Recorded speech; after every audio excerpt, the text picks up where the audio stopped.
ذرا سوچیں، اگر آپ ایک قیدی ہوں اور آپ کے ہاتھ میں ایک تیز دھار والا اسطورہ ہو اور آپ ہی کے دشمن کا بیٹا آپ کی گود میں آ کر کے بیٹھ جائے، آپ اس وقت کیا کریں گے؟ یہی امتحان تھا حضرت خبیب بن عدی رضی اللہ تعالیٰ عنہ کا۔ یہ واقعہ پیش آیا تھا غزوہ رجع کے موقع پر۔ چنانچہ کچھ قبائل کے لوگ نبی پاک صلی اللہ تعالیٰ علیہ وسلم کی بارگاہ میں حاضر ہوئے اور عرض کرنے لگے، یا رسول اللہ، ہمارے پاس چند لوگوں کو بھیج دیں تاکہ ہمیں وہ قرآن سکھائیں۔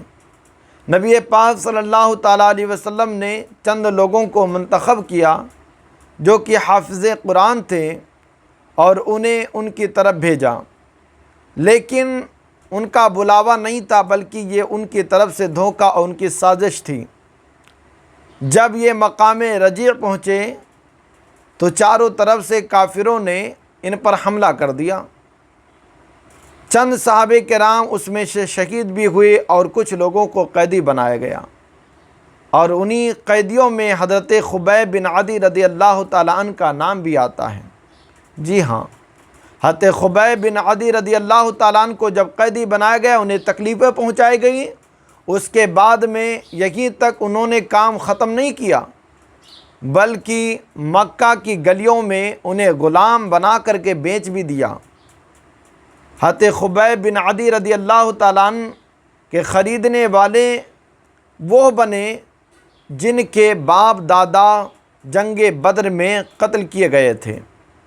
ان لوگوں نے اس وجہ سے حضرت خبیب کو خریدا تاکہ ہم اپنے رشتہ داروں کا بدلہ لیں، اپنے باپ کا بدلہ لیں۔ ان لوگوں نے آپ کو قید کیا، جبکہ مکہ کی گلیوں میں کہیں پر بھی انگور نہیں دکھ رہا تھا اور نہ ہی اس وقت انگوروں کا موسم تھا۔ اس کے باوجود اللہ تبارک و تعالیٰ نے حضرت خبیب کی مدد فرمائی انگور کے ذریعے سے، اور وہ اپنا پیٹ بھرتے۔ جی ہاں، کافر یہ تمام منظر کو دیکھ کر کے حیران رہ گئے کہ یہاں نہ تو مکے میں کہیں بکتا ہے اور نہ ہی اس وقت موسم ہے، اس کے باوجود حضرت خبیب کے ہاتھ میں یہ انگوروں کا گچھا کہاں سے آیا؟ اللہ تبارک و تعالیٰ کو دکھانا تھا کہ اے لوگوں، ابھی ایمان لانے کا وقت ہے، تو نہیں ملتا مرنے کے بعد۔ ایک دن آپ بیٹھے ہوئے تھے کہ آپ کے ہاتھ میں اسطورہ تھا کہ اچانک ایک کافر کا بچہ دوڑتا ہوا آپ کی گود میں بیٹھ گیا۔ آپ رضی اللہ تعالیٰ نے اسے ذرہ برابر نقصان نہ پہنچایا۔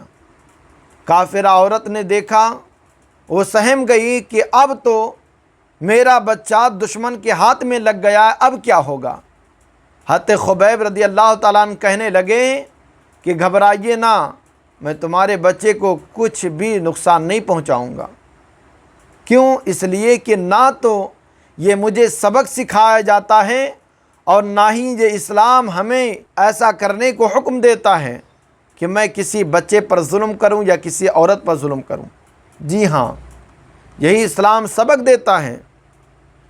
حضرت خبیب رضی اللہ تعالیٰ عنہ نے اس بچے کو چھوڑ دیا، آپ نے اسے ذرہ برابر نقصان نہ پہنچایا۔